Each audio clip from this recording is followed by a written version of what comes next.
नमस्कार दोस्तों, स्वागत है आपका हमारे YouTube चैनल जीके ट्रैकर पे। देखिए फ्रेंड्स, आज की क्लास में हम बात करेंगे जो हमारी एक सीरीज है जीके रिवीजन सीरीज, और इसमें हम हिस्ट्री के घटना चक्र को कवर कर रहे थे। अभी तक हमने हिस्ट्री की 15 क्लासेस यहाँ पर कवर कर ली हैं। आज हम 16वीं क्लास को कवर करेंगे। इस पूरी सीरीज में जैसा आप जानते हैं, हम घटना चक्र को सब्जेक्ट वाइज कवर कर रहे हैं, जिसमें स्टार्टिंग में हम हिस्ट्री, पॉलिटी और ज्योग्राफी को देख रहे हैं। ज्योग्राफी में इंडियन ज्योग्राफी को ऑलमोस्ट हम कवर कर चुके हैं, कुछ क्लासेस बची हैं, जल्द ही हिस्ट्री के बाद उनको शुरू करेंगे। पॉलिटी को हम खत्म कर चुके हैं और हिस्ट्री में हम 15 क्लासेस को खत्म कर चुके हैं। आप इन क्लासेस को प्लेलिस्ट में जाके देख सकते हैं और पूरे घटना चक्र का सब्जेक्ट वाइज, क्योंकि घटना चक्र में आपको टॉपिक वाइज इस प्रकार प्रीवियस ईयर के क्वेश्चन देखने को मिलते हैं। एक्स्ट्रा फैक्ट के साथ करते हैं तो आपका रिवीजन भी साथ साथ हो जाता है। आज की क्लास में हम प्राचीन साहित्य और जो उनके लेखक हैं, यानी जो इंपॉर्टेंट पुस्तकें हैं, कई बार पूछी जाती है कौन सी पुस्तक किस लेखक की है, किस काल की जानकारी देती है, उन प्रश्नों को यहां पर देखेंगे और अतिरिक्त तथ्यों के साथ उनके कॉन्सेप्ट को क्लियर करेंगे। तो चलिए दोस्तों, आज की क्लास को शुरू करते हैं। आज का हमारा पहला क्वेश्चन है, इतिहास के पिता की पदवी सही अर्थों में निम्न में से किससे संबंधित है? यानी हिस्ट्री का पिता, फादर ऑफ हिस्ट्री, किसको कहा जाता है? यह कहा जाता है हेरोडोटस को। ऑप्शन ए सही आंसर होगा। हेरोडोटस कौन था? हेरोडोटस एक यूनानी लेखक था। इसे यूनान का पहला इतिहासकार माना जाता है। 5वीं शताब्दी ईसा पूर्व का इसने इतिहास लिखा। खासकर भारत और फारस के संबंधों में इसने जानकारियां दी हैं, जिस वजह से इसे इतिहास का पिता कहते हैं, क्योंकि यूनान का ये पहला इतिहासकार था। एक रोमन दार्शनिक हुआ जिसका नाम था सिसरो, और इसी सिसरो ने हेरोडोटस को फादर ऑफ हिस्ट्री की संज्ञा दी है। क्वेश्चन बन सकता है किसको कहा जाता है और किसने कहा था। अगर आपसे क्वेश्चन बने हिस्ट्री शब्द का पहला प्रयोग किसने किया था, तो हिस्ट्री शब्द का पहला इस्तेमाल भी इसी हेरोडोटस ने किया था। इसकी एक किताब है जिसका नाम है हिस्टोरिका। यह किताब भी किसकी है? इसी हेरोडोटस की है। ठीक है, नेक्स्ट है, मुद्रा राक्षस का लेखक निम्न में से कौन है? देखिए, जो मुद्रा राक्षस है काफी इंपॉर्टेंट किताब है। मौर्य काल की, खासकर चंद्रगुप्त मौर्य के शासनकाल की हमें जानकारी देता है, और इस किताब को लिखा है विशाख दत्त ने। ऑप्शन बी सही उत्तर होगा। क्वेश्चन बन जाता है जो मुद्रा राक्षस है वो किससे संबंधित है, किसके काल की जानकारी देता है, तो मौर्य काल और विशेषकर चंद्रगुप्त मौर्य। विशाख दत्त की एक रचना और है जिसको आपने याद करना है, देवी चंद्रगुप्तम। यह भी किसकी रचना है? विशाख दत्त की रचना है। ठीक है, मौर्य काल के 2-3 इंपॉर्टेंट पुस्तकें और हैं जो पेपर में आती हैं। जैसे मौर्य काल की जानकारी का प्रमुख स्रोत क्या है, वो है अर्थशास्त्र। अर्थशास्त्र की रचना किसने करी है? चाणक्य ने करी है। अर्थशास्त्र का संबंध किस क्षेत्र से है, तो यह राजनीति से संबंधित है, इकोनॉमी से संबंधित ये नहीं है। ठीक है, अर्थशास्त्र। चाणक्य को विष्णुगुप्त और कौटिल्य के नाम से भी जाना जाता है।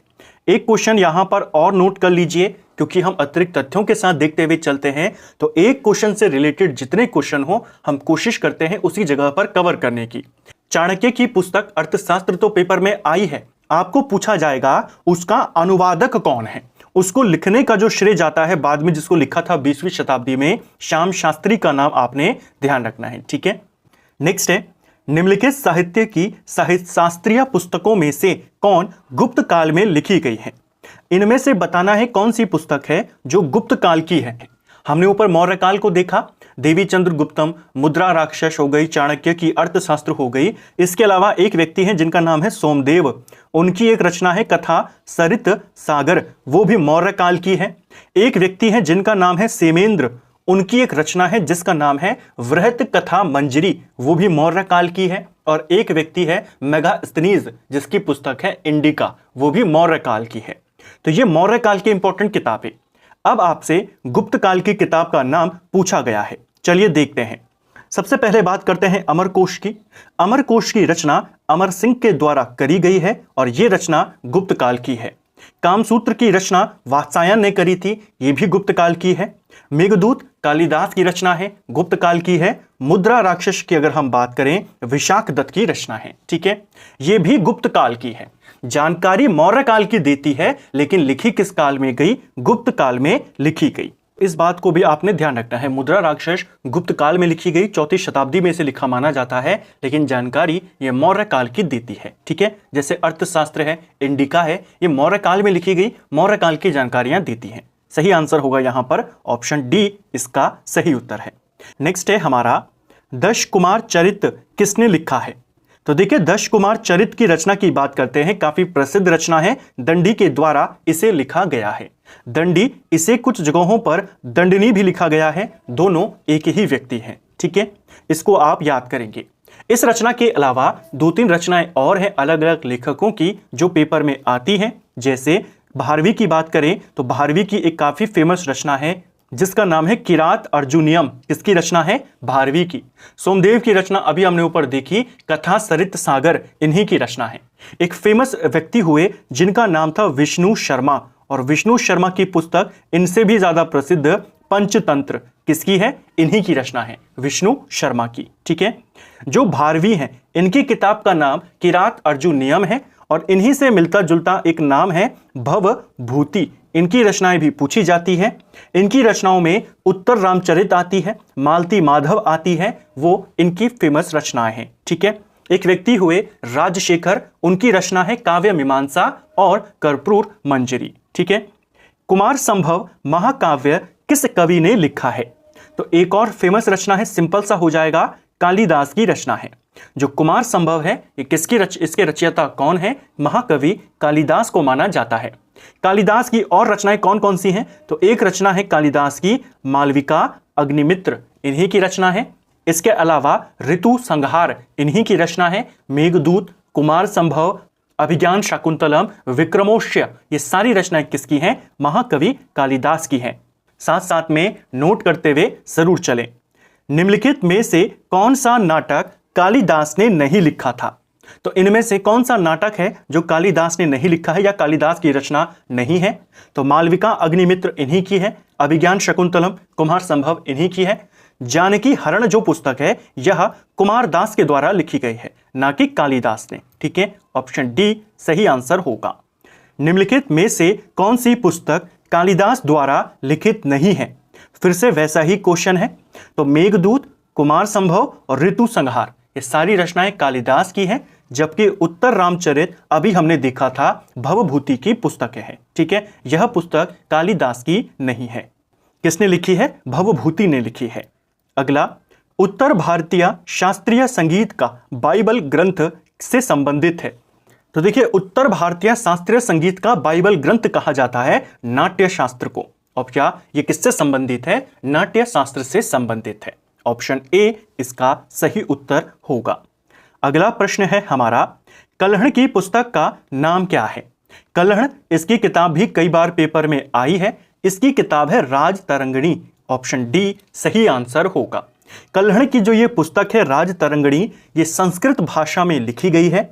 संस्कृत भाषा में ऐतिहासिक घटनाओं को क्रमबद्ध लिखने का जो पहला प्रयास किया था वो कल्हण ने ही किया था, और इसकी रचना है राज तरंगिणी। ठीक है, किस इतिहास की जानकारी हमें यह देता है? तो यह हमको कश्मीर के इतिहास की जानकारी देती है। यह पुस्तक किस राजा के समय में लिखी गई है? तो कश्मीर के एक राजा हुए जय सिंह, उनके काल की जानकारी देती है। कश्मीर के बेसिकली जो हिंदू राजवंश था वहां की जानकारियां ये पुस्तक देती है। ठीक है, इसमें स्टार्टिंग से लेकर के 12वीं सदी तक के जो कश्मीर के शासक हुए उनका वर्णन हमको मिलता है। ठीक है, किस राजा तक का वर्णन है? जयसिंह राजा के तक का। ठीक है, कल्हण द्वारा रचित राज तरंगिणी निम्नलिखित में से किससे संबंधित है?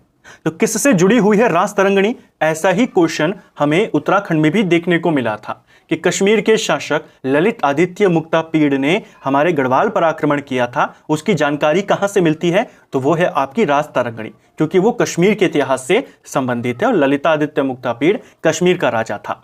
तो राज तरंगिणी आपके कश्मीर के इतिहास से संबंधित है। ऑप्शन सी सही उत्तर होगा।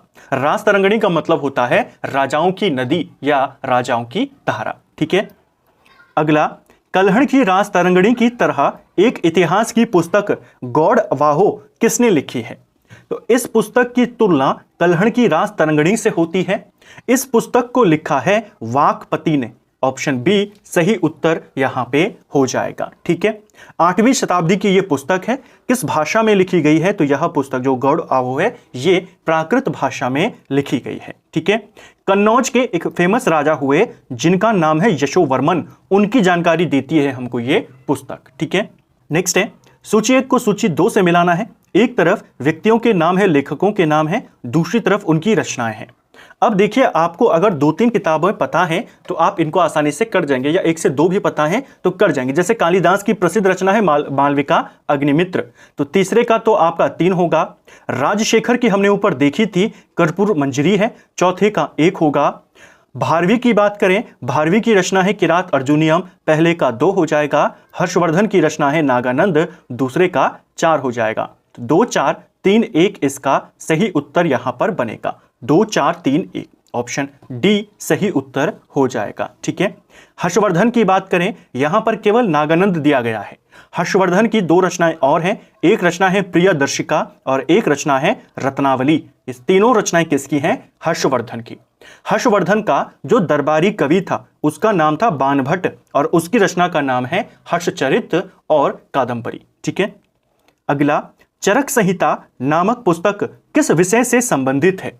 तो चरक संहिता जो है इसे चिकित्सा से संबंधित पुस्तक है। ऑप्शन सी सही उत्तर यहां पे हो जाएगा। ठीक है, जो चरक संहिता है इसे जो ऋषि थे चरक उनके द्वारा लिखी गई है। चरक किसके समकालीन थे, किसके दरबारी थे? वो कनिष्क के दरबार में रहते थे, उनके राजवैद्य थे। ठीक है, चरक। नेक्स्ट है वराहमिहिर की पंच सिद्धांतिका आधारित है। तो वराहमिहिर की बात करते हैं। वराहमिहिर भी आपके गुप्त काल के एक प्रसिद्ध खगोल शास्त्री थे। इनकी जो रचना है पंच सिद्धांतिका, यह यूनानी ज्योतिर्विद्या पर आधारित है। अब कितना डिटेल में क्वेश्चन आया कि पर्शियन ज्योतिर्विद्या पर है, यूनानी पर है, ईरानी पर है या मेसोपोटामियन पर है? तो ये आपके यूनानियन ज्योतिर्विद्या पर आधारित है सिद्धांत। ठीक है, पंच सिद्धांतिका। नेक्स्ट है मिलिंद पनोहो क्या है? तो मिलिंद पनोहो क्या हो जाएगा? मिलिंद पनोहो एक फेमस पाली ग्रंथ है। जो बौद्ध भिक्षु थे नागसेन और जो यवन का शासक था मिलिंद पनोहो, जिसे मिंडार भी लिखा जाता है या मिलिंद भी कहते हैं, उनके बीच का संवाद है इसी ग्रंथ में मिलिंद पनोहो के नाम से, जो कि एक पाली ग्रंथ है। बौद्ध ग्रंथ मिलिंद पनोहो किस हिंद यवन शासक पर प्रकाश डालता है? उत्तराखंड में आया था। मिलिंद पनोहो यानी जो मिलिंद है यानी मिंडार इसको बोला जाता है, मिनंडार। ऑप्शन सी सही उत्तर होगा। अगला सूची 1 को सूची 2 से सुमेलित करना है। एक तरफ दरबारी कवि है, दूसरी तरफ उनके राजा दिए गए हैं। कालिदास तो चंद्रगुप्त द्वितीय के दरबार में रहते थे, पहले आपका जो दूसरा है उसका आंसर पहला होगा। आमिर खुसरो जो थे वो अलाउद्दीन खिलजी के दरबारी हो जाएंगे, यानी पहले का आंसर 4 है। हरिसेन जो थे वो समुद्रगुप्त के दरबारी थे, यानी तीसरे का 2 है। और बाणभट्ट जो थे वो हर्षवर्धन के दरबारी थे, यानी ये। तो 4 1 2 3 आपका सही विकल्प यहां पर बनेगा। 4 1 2 3। नेक्स्ट है रास तरंगणी के लेखक कल्हण के समय शासक कौन था? तो अभी मैंने आपको कहा जो रास तरंगणी है वो कश्मीर के शुरुआत से लेकर के 12वीं सदी तक के राजाओं की जानकारियां हमको देती है। जब कल्हण ने इसकी रचना करी थी तो इस समय जो कश्मीर के राजा थे वो जयसिंह थे, क्योंकि इस पुस्तक में हमें इन्हीं के काल तक की जानकारी मिलती है। जो जयसिंह है इनका काल जो है वो 1128 से लेकर 1150 या कहीं कहीं पर 1158 तक दिया गया है। इस अवधि में इन्होंने शासन किया। और जो रास तरंगणी लिखी गई वो 1148 के आसपास लिखी गई। ठीक है, 48 से 49 के बीच में, इसको आपने ध्यान रखना है। ठीक है, रास तरंगणी में टोटल कितने तरंगों के बारे में बताया गया है, कितने सर्गों के बारे में बताया गया है? तो 8 इसकी संख्या होगी। ठीक है, जैसा अगला ही क्वेश्चन है, कल्हण कृत रास तरंगणी में कुल कितने तरंग हैं? तो कितने तरंग है? जैसे राज तरंगणी है ना, राजाओं की धारा, तो कितनी धाराओं के बारे में बताया गया है? इसमें टोटल 8 तरंग हैं। ऑप्शन ए सही उत्तर हो जाएगा। ठीक है, जो शुरुआती 3 तरंग हैं वो कश्मीर का जो प्राचीन इतिहास है उसके बारे में बताते हैं। चौथा और जो छठवां तरंग है, चौथे से लेकर के छठे तरंग तक, वो कश्मीर में जो कारकोट वंश आया, उत्पल वंश आया, उनकी जानकारी बताता है। 7वां और 8वां जो इसका तरंग है वो लोहार वंश के इतिहास के बारे में बताता है। ठीक है, क्वेश्चन बन जाएगा रास तरंगणी के कारकोट वंश और उत्पल वंश से संबंधित तरंग कौन सी है? तो चौथे से लेकर के छठी। ठीक है, टोटल कितनी तरंगे हैं इसमें? 8 तरंग, यानी जैसे रास तरंगिणी का मतलब क्या है? राजाओं की धारा या राजाओं की नदियां। तो कितनी बताई गई है इसके अंदर? टोटल 8 है। ठीक है, नेक्स्ट है, कल्हड़ की रास तरंगिणी को किसने आगे बढ़ाया था?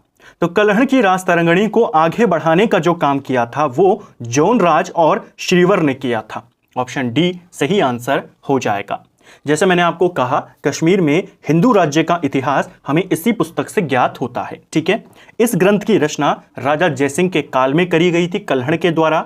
बाद में जब कश्मीर का राजा जैनुल आबदीन बना तो उसके शासन काल में उसके दरबार में जो 2 विद्वान रहते थे, एक थे जोनराज और दूसरे उनके शिष्य श्रीवर, इनको काम दिया गया कि आप कल्हड़ की रास तरंगिणी का विस्तार करें। ठीक है, नेक्स्ट है, नागानंद रत्नावली प्रियादर्शिका के लेखक कौन है? 3 इंपॉर्टेंट रचनाएं हैं, 3 इंपॉर्टेंट नाटक हैं, संस्कृत भाषा के ये नाटक हैं जिनको लिखा है हर्षवर्धन ने। वर्धन वंश या पुष्यभूति वंश भी जिसको कहते हैं, इस वंश का सबसे प्रसिद्ध राजा था, सबसे प्रमुख राजा था हर्षवर्धन, जिसे भारत का अंतिम हिंदू राजा भी माना जाता है। ठीक है, इसने 3 संस्कृत नाटकों की रचना करी, नागानंद, रत्नावली और प्रियादर्शिका। ठीक है, इसका दरबारी था बाणभट्ट, इसने भी 2 रचनाएं करी, जैसे मैंने आपको ऊपर कहा, हर्षचरित और कादंबरी। अगला, प्राचीन भारत के इतिहास के संदर्भ में भवभूति, हस्तिमल और सिमेश्वर क्यों फेमस है? तो ये तीनों व्यक्ति क्यों प्रसिद्ध हैं इतिहास के अंदर? ये तीनों प्रसिद्ध नाटककार थे, प्रसिद्ध नाटक इनके द्वारा लिखे गए हैं। ठीक है, भवभूति ने उत्तर रामचरित को लिखा है, मालती माधव को लिखा है। संस्कृत भाषा का एक काफी फेमस नाटककार था भवभूति, 8वीं शताब्दी के आसपास। ठीक है, अगर हम हस्तिमल की बात करें तो होयसल राजवंश जो दक्षिण भारत में शासन करता था, द्वार समुद्र इनकी राजधानी होती थी, ये वहां का एक फेमस नाटककार है।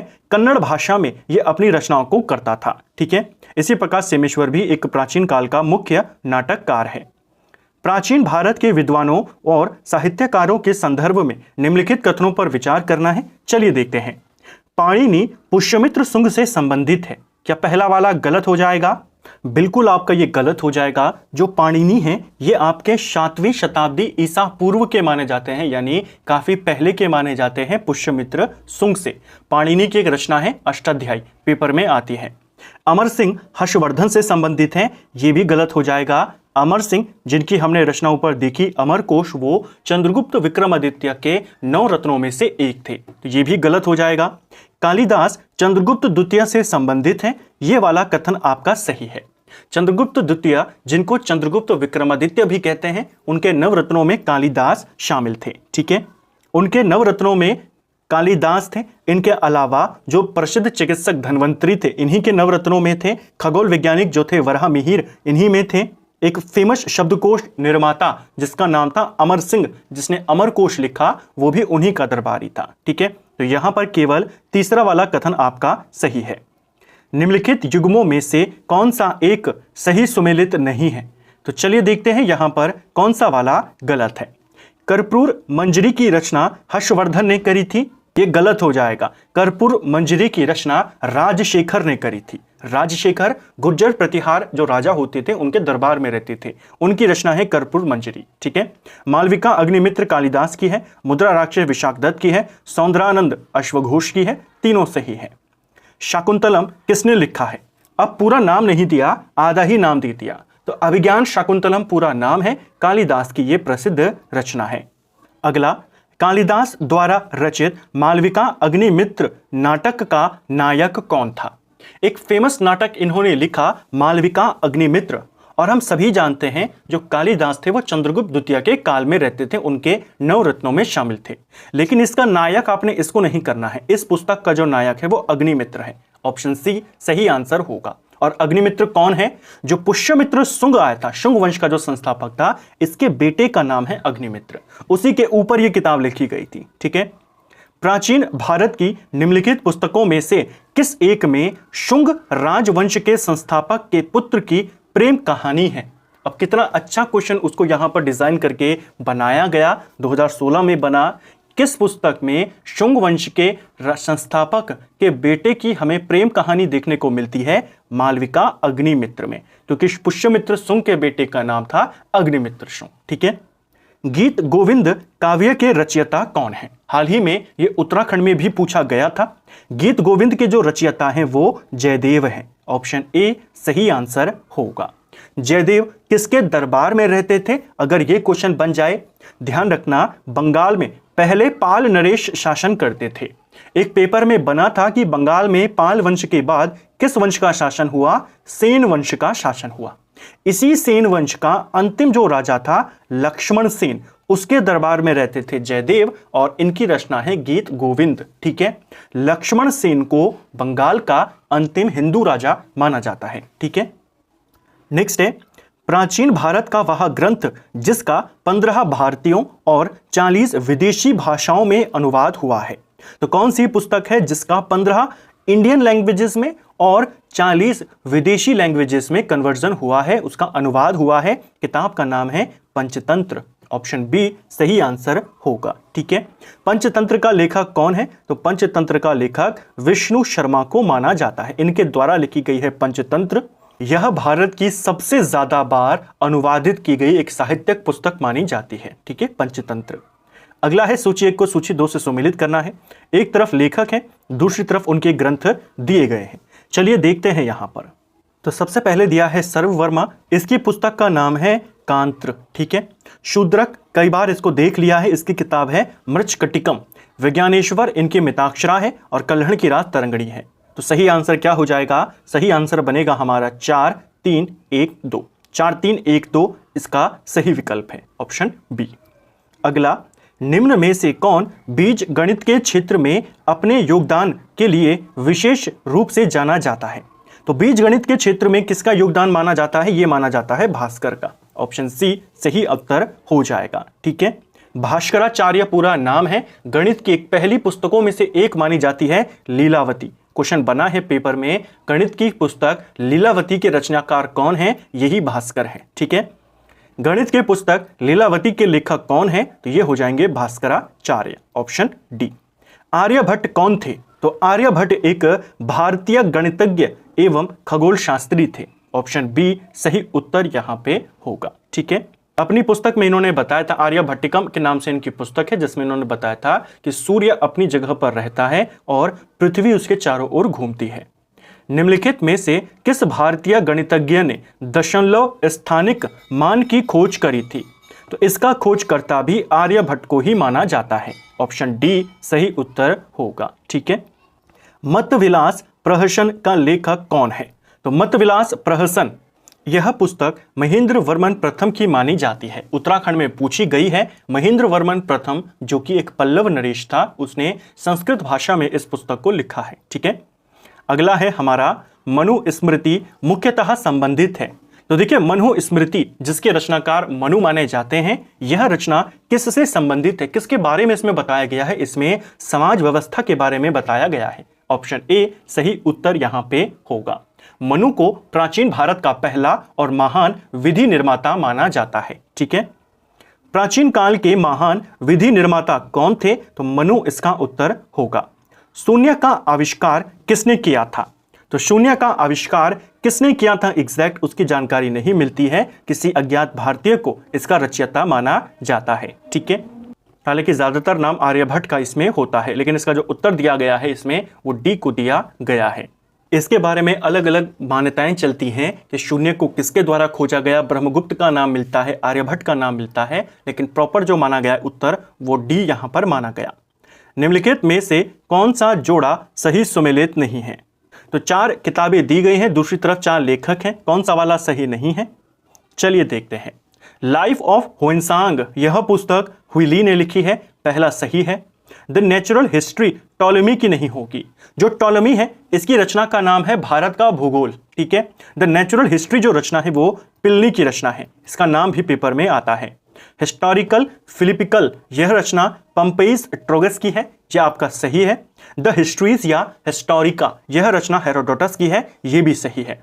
केवल बी वाला यहां पर गलत आपका हो जाएगा, आपको गलत ही बताना था। ठीक है, नेक्स्ट है निम्न में से सबसे प्राचीन वाद्य यंत्र कौन सा है?